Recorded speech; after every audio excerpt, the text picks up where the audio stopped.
안녕하세요. 반갑습니다. 주정부 이정렬입니다. 자, 오늘 4월 27일 현재 시각은 6시 30분을 지나가고 있습니다. 두산 에너빌리티 코드번호 034020입니다. 자, 두산 에너빌리티, 두산중공업이 실적 발표 공시를 했습니다. 실적 발표 예고를 했습니다. 예고를 했는데 공시 내용들을 보면, 자, 일단 뭐 별 다를 건 없는데 이 내용들을 한번 확인을 일단 해볼게요. 자, 4월 27일 결산 실적을 공시를 했다, 예고를 했다 나와 있는데, 잠정치를 일단 발표를 하겠다, 이렇게 얘기가 나왔습니다. 기업 설명회도 같이 진행이 됩니다. 컨퍼런스 콜에서 웹페이지에서 또 이제 공시에 대한 부분들, 실적에 대한 부분들 분석해가지고 자료들 왜 이렇게 실적이 나왔는지에 대한 부분들을 공시를 할 거니까 이것들도 보고 또 추가적으로 설명을 좀 드리도록 할게요. 자, 근데 실적에 대한 부분들을 우리 전망을 하기 위해서 두산중공업이 밑에 깔려있는 게 두산 밥캣이랑 두산 퓨어셀이 있습니다. 두산 퓨어셀이 실적을 했는데, 발표를 했는데 적자가 좀 나왔다, 이렇게 실적 발표가 됐어요. 자, 실적 발표를 보면은 두산 퓨어셀은 적자가 났습니다. 적자가 났기 때문에 캐시카우로서 두산중공업의 영업이익에 대한 부분들은 좀 기대를 하는 것들은 기대를 하기 좀 어려울 것 같아요. 근데 두산 밥캣 같은 경우에서는 실적이 좀 잘 나왔어요. 자, 이 내용들을 보면은 두산밥캣이 1분기 영업이익이 1944억 원. 어차피 두산밥캣이 두산중공업의 캐시카우였다. 현재적으로 가격 인상을 했던 것들이랑 두산 산업차량 인수 효과로 인해서 실적 성장세를 좀 이어갔다. 두산으로부터 사업차량 인수, 효율적 마케팅비 집행, 이런 것들로 실적 성장을 했다. 실질적으로 두산중공업의 캐시카우는 두산밥캣입니다. 그렇기 때문에 두산밥캣의 성장, 이런 것들이 이번에 좀 이제 두산중공업으로도 좀 실적이 좀 연관이 좀 되지 않았을까, 이런 것들을 좀 기대를 한번 해볼 수 있는 상황들인 것 같아요. 원달러 환율도 오르면서 실적이 보탬이 됐다. 기능통화의 달러 기준으로 매출액이 13억 6,200만 달러로 23%가 증가됐다. 영업이익도 4.9% 정도 늘었다. 전 지역에서 고른 매출 성장을 보였다. 물가 증가, 가격 인상 효과로 인해서 전분기 대비해서 1.5%, 북미 1.5%, 유럽, 중동, 아프리카 7.1% 매출이 증가됐다. 등등등 지역에서도 16% 강장, 큰 성장을 보여줬다.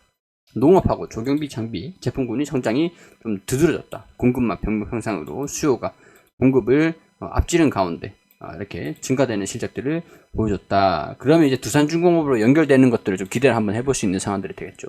추정치 대비해가지고 46%, 35% 이게 영업이익이 증가되는, 이제 최고 실적들을 이어가는 것들이 되겠습니다. 1,700억 원, 2021년도 1분기는 1,700억 원이었는데 이번에 작년 1분기 대비해가지고 매출액도, 영업이익도, 매출액도, 영업이익도, 그리고 당기순이익은 조금 살짝 줄었네요. 전년 이맘때쯤 해가지고 보다는 당기순이익이 조금 더 줄었는데, 4분기 대비해서도 영업이익이 좀 살짝은 줄었는데, 당기순이익도 살짝은 줄었네요. 살짝은.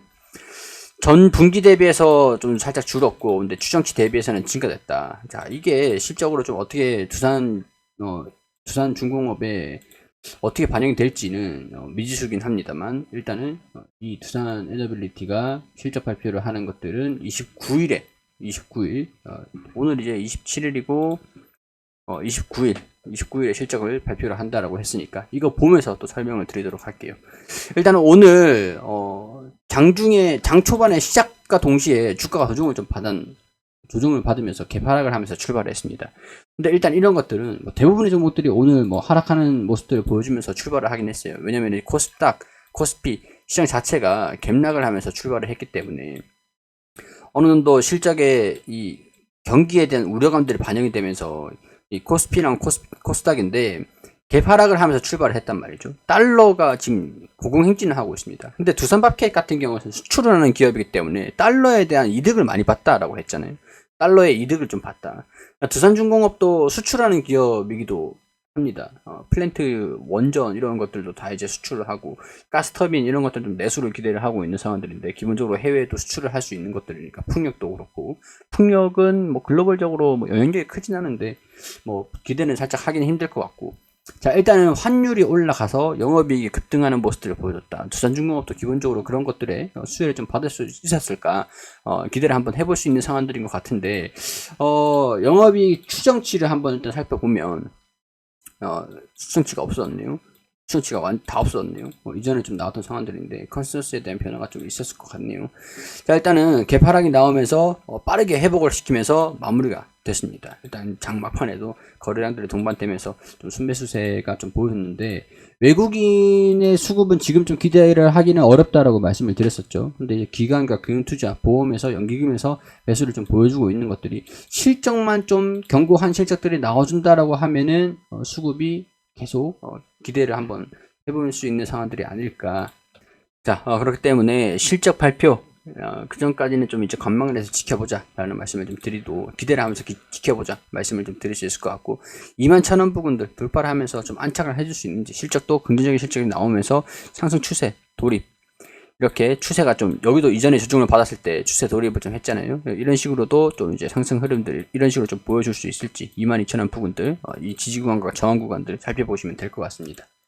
자, 일단 실적 발표를 하기 이전이니까, 뭐 이전에는 SMR 관련돼가지고 뉴스케일하고 이제 본격적으로 사업이 시작된다, 뭐 이런 내용들도 좀 말씀을 드리긴 했었는데, 오늘은 실적 발표 이전이니까 뭐 실적 발표를 확인하면서 또 주가 방향성들을 좀 가능해보자 라고 정리를 해드리고 마무리할 수 있도록 하겠습니다.